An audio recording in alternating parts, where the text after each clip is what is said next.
शुक्रवार रोजी रात्री 1:30 वाजेच्या सुमारास प्राथमिक आरोग्य केंद्र लासू स्टेशन येथे माळीवाडगाव येथील काजल शिंगारे वय 2.5 वर्षे या मुलीला विंचू चावला होता म्हणून तिला लासू स्टेशन येथील प्राथमिक आरोग्य केंद्रात उपचारासाठी आणले होते।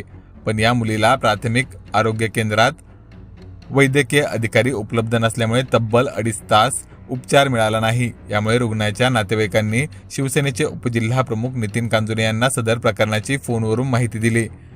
घटनेची माहिती मिळताच कांजोने यांनी तातडीने रुग्णालयात धाव घेतली व वैद्यकीय अधिकारी यांना तात्काळ रुग्णावर उपचार करा असे सांगितले। तुम्ही इतका उशीर उपचार करण्यासाठी का केला असा जाब वैद्यकीय अधिकाऱ्यांना विचारला, पण नेहमीप्रमाणे वैद्यकीय अधिकाऱ्यांनी उडवाउडवीची उत्तरे दिली असे उपजिल्हा प्रमुख नितीन पाटील कांजोने यांनी प्रसंगी माध्यमांना सांगितले। तब्बल 2.5 तास या चिमुकल्या मुलीला उपचारासाठी ताटकळत बसावं लागलं ही अत्यंत गंभीर बाब आहे। वेळेवर उपचार मिळत नसेल तर ही खूप मोठी शोकांतिका आहे असे कांजोने यांनी प्रसंगी व्यक्त केले। या प्रसंगी शिवसेनेचे उपजिल्हाप्रमुख नितीन कांजोने, रिपब्लिकन पार्टी इंडियाचे तानाजीभाऊ बनसोडे, गोविंद शेलार, उमेश साळवे, कुणाल वाघ, प्रकाश दाने यांच्यासह रुग्णाचे नातेवाईक व शिल्लेगाव पोलीस स्टेशनचे कर्मचारी उपस्थित होते।